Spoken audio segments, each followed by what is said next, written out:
Kryetari i Partisë Demokratike Sali Berisha prezantoi kandidatët në Dibër, duke premtuar se prioriteti i qeverisë së pas 11 majit do të jetë mbrojtja e qytetarëve që sot përballen me rritjen e çmimeve dhe shtrëngimin e jetesës. Në një tabelë me numrin 1, një stil i ngjashëm me stilin e fushatës presidenti amerikan Trump vitin e kaluar, Berisha deklaroi se brenda 100 ditëve të para të qeverisjes nuk do të ketë pension më të ulët se 200 euro. Paga minimale do të jetë 500 euro e paga mesatare 1200 euro.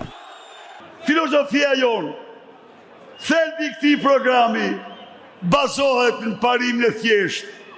Parat qytetarëve.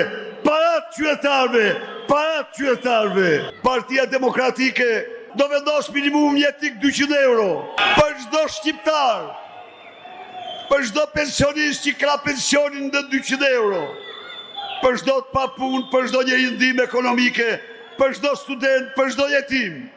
Berisha ju përgjigj kundërshtarëve politikë që e cilësojnë të vjetër për shkak se është 80 vjeç. Në këtë moshë, në këto vite, në vjeshtën time të mrekullueshme, nuk më duhet pushteti. Nuk kam ambicie për para, as për luks. Por kam një ambicie, por kam një qëllim, por kam një mision. Të bëj gjithçka për të ndryshuar jetën tuaj. Berisha replikoi edhe me rivalin politik Rama, i cili pak ditë më parë në Dibër i cilësoi burrat të çyryk. Ti fole dje si kopuk. Sigurisht me ato ministreshat tua që gjigna miglohen në atë mënyrë.